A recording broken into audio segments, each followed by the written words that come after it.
नमस्कार। आज जैसा कि पूरे देश भर में विज्ञान दिवस मनाया जा रहा है और बड़े सौभाग्य की बात है कि मानेसर में नेशनल ब्रेन रिसर्च सेंटर में आज हम मौजूद हैं और डॉक्टर साहब की टीम हमारे साथ मौजूद है।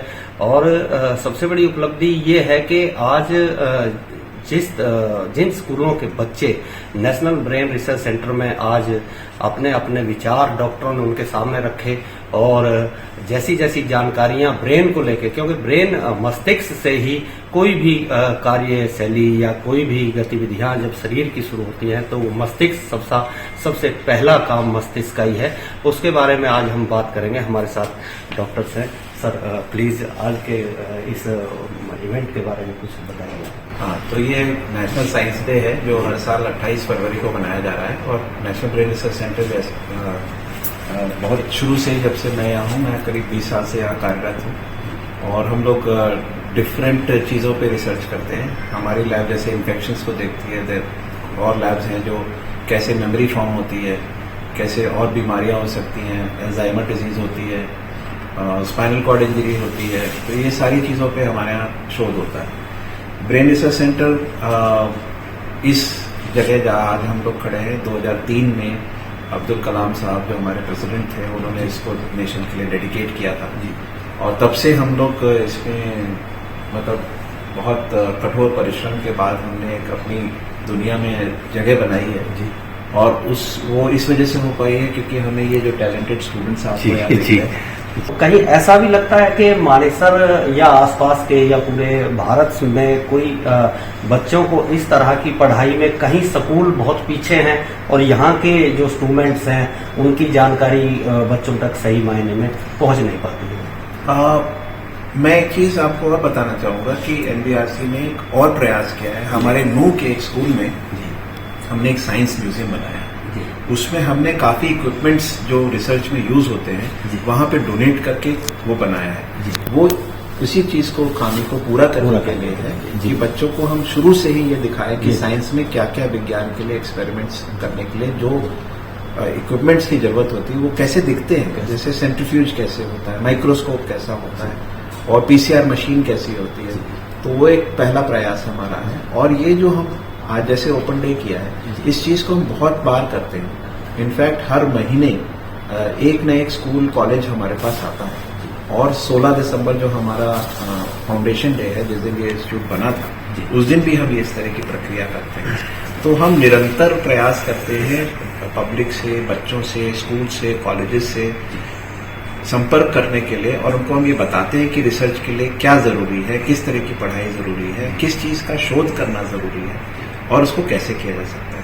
और मैं आपको सहर्ष ये बताना चाहूंगा कि आज मैं थोड़ी देर के लिए उन बच्चों के साथ था, इंटरैक्ट कर रहा था और आपको मतलब मैं बहुत सरप्राइज था कि उनको जीका वायरस के बारे में पता था, HIV के बारे में पता था, कोविड तो सबको ही पता है। तो मैं ये नहीं कहूंगा कि हमारे जो रीजनल स्कूल्स हैं, सरकारी स्कूल्स हैं, वो उनके बच्चे भी काफी अच्छे हैं, उनको इन चीजों का ज्ञान है और उनसे बात करके मुझे बहुत खुशी हुई और वो बहुत ही रिसेप्टिव थे और बहुत उत्सुक हैं जानने के लिए। और ये हमारे लिए देश के विज्ञान के लिए बहुत ही अच्छी बात है। 9 grams, 900 grams और कोई yes 500 grams बड़ा बड़ा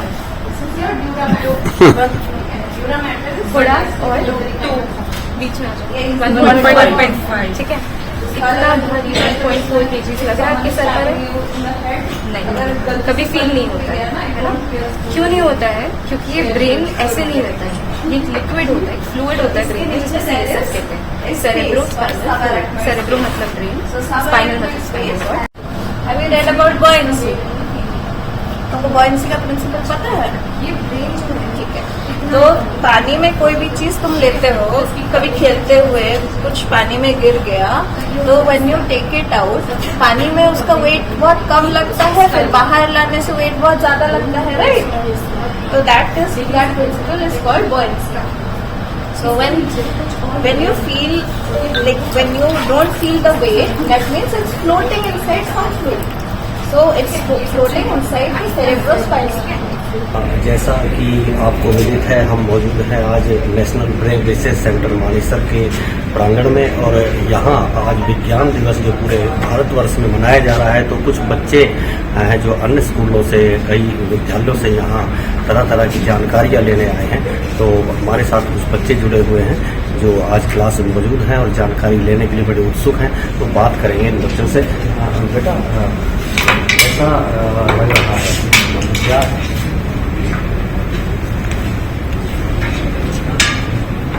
कौन से स्कूल से? Lakshmi International School. Ji ji I'm from Lakshmi International School, standard 12th ji. and we are literally enjoying this class as we are getting so much of knowledge from here. As we are very totally lectures we are getting. Okay.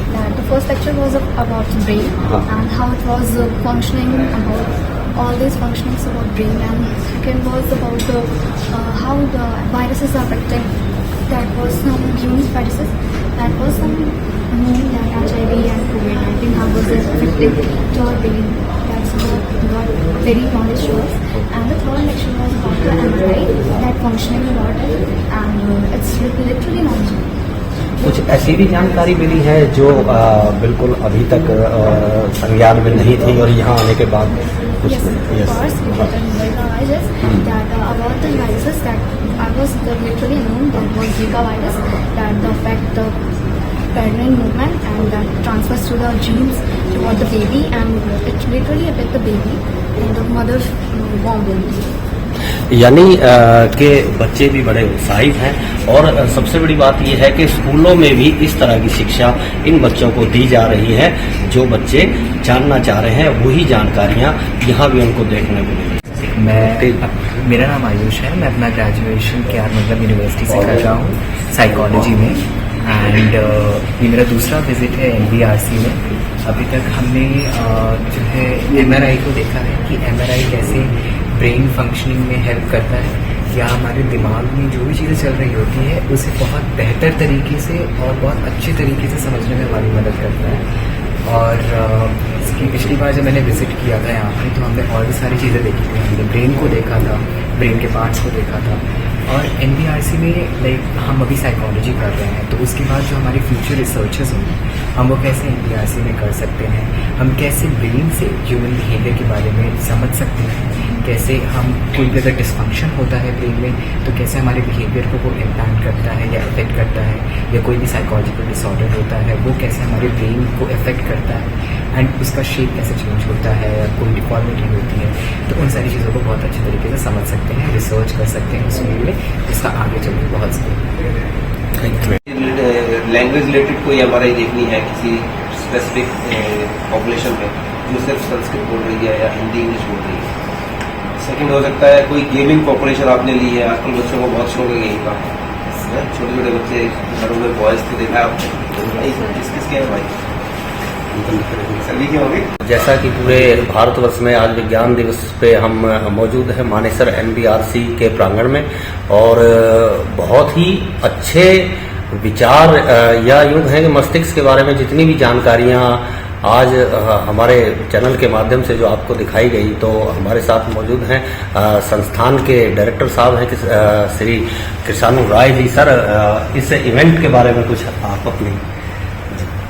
तो ये हमारा एक जनसंपर्क अभियान की हिस्सा है जी, जिसके तहत हमने जो आज आसपास का जो स्कूली बच्चे हैं और जो टीचर्स हैं उनसे हम जन संपर्क करते हैं और उनको बताते हैं कि ये मस्तिष्क विज्ञान क्या है जी, और मस्तिष्क की खोज में हम किसी तरह काम कर रहे हैं जी, इसमें, और आगे जाके हमारा संकल्प क्या है जी।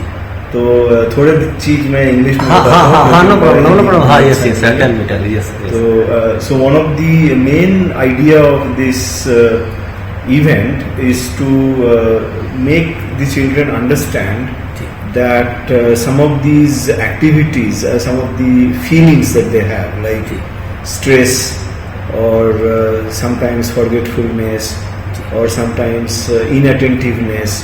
So ये जो है ये कोई बीमारी नहीं है, ये आम बातें हैं, ये सब दिमाग में चलते हैं, और इससे कैसे निपटा जाए और इसको मतलब इसको लेकर कितना मतलब चिंता नहीं करना है. So how not to stress about stress and how not to stress about being not able to focus and attend.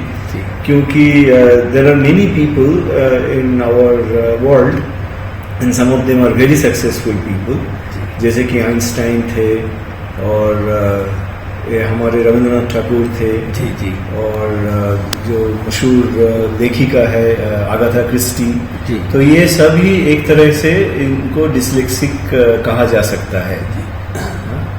तो इनको भी वो अटेंशन डेफिसिट डिसऑर्डर था. इनको भी किसी चीज में ध्यान देना छोटी उम्र में मुश्किल होता था. लेकिन ये लोग आगे जाके बहुत कुछ कर लिए. तो इसीलिए छोटी छोटी चीज जो है, जो मतलब जिससे बच्चे ध्यान नहीं रख सकते हैं, जो हम सोचते हैं कि बच्चों को रखना चाहिए लेकिन बच्चे नहीं रख पाते हैं, तो उसको लेकर ज़्यादा चिंता नहीं करना है. तो that is the main message that we want to deliver to this children and their teachers and their parents. And also understand and accept the fact that each brain is unique. Each brain is different, and therefore they will not behave in a same manner as the other person. जैसे कि आप सोचते हैं कि यही सही है कि डायरेक्टर कुछ कहेंगे जो आपको लगता है कि सही है, वो डायरेक्टर को कहना चाहिए. अगर डायरेक्टर वो नहीं कह पाते, आप सोचते हैं कि डायरेक्टर का दिमाग में गड़बड़ है. तो ये नहीं है, क्योंकि डायरेक्टर का दिमाग और आपका दिमाग अलग है. और सेम चीज डायरेक्टर की तरफ से भी है कि डायरेक्टर सोचते हैं कि आप कुछ कहेंगे जो सही है और आप नहीं कह पाते हैं, और आप कुछ प्रश्न पूछेंगे जो डायरेक्टर को अच्छा नहीं लगता होगा. तो लेकिन ये आम बातें हैं, ये ऐसे ही होना चाहिए. हर एक दिमाग अलग अलग तरीके से काम करते हैं, तो ऐसे ही ये बनता है. तो जैसे एक ब्रेन एक मशीन है, तो ये मशीन अपने आप बनता है. जब हम एम्ब्रियो से डेवलप होते हैं, ये मशीन बनता है. तो हर मशीन एक तरह का नहीं होता है. ये फैक्ट्री से प्रोड्यूस नहीं हुआ है, ये अपने आप बना हुआ है. तो ये जो जानकारी और ये जो उपलब्धि, ये हमें होना चाहिए. हमें इतना उपलब्धि होना चाहिए कि हम सब अलग हैं, लेकिन हम अलग होकर भी एक हो सकते हैं. हम अलग होकर भी एक तरीके से काम कर सकते हैं. तो यही मैसेज जो है वो हम सबको बताते हैं यहाँ पे, और यही मैसेज हम सब बच्चों को भी सिखाते हैं. तो यही मकसद है ये साइंस डे का. अच्छी बात. बहुत बहुत धन्यवाद डॉक्टर साहब. जैसा कि बताया डॉक्टर साहब ने कि बच्चों में भी ब्रेन को लेके बड़ा उत्साह है, और वो कुछ गतिविधियां इस ब्रेन के बारे में भी जानते हैं. और एक संदेश हम यहाँ देना चाहेंगे कि अगर इसी तरह नेशनल ब्रेन रिसर्च सेंटर जो मानेसर में है या अन्य जगहों पर भी चलाए जा रहे हैं, उनमें अगर इसी तरह बच्चे आके और प्रशिक्षण या समय समय पे आके इन गतिविधियों को जानते रहें, तो देश का हर मस्तिष्क बिल्कुल 100% स्वस्थ होगा. नमस्कार.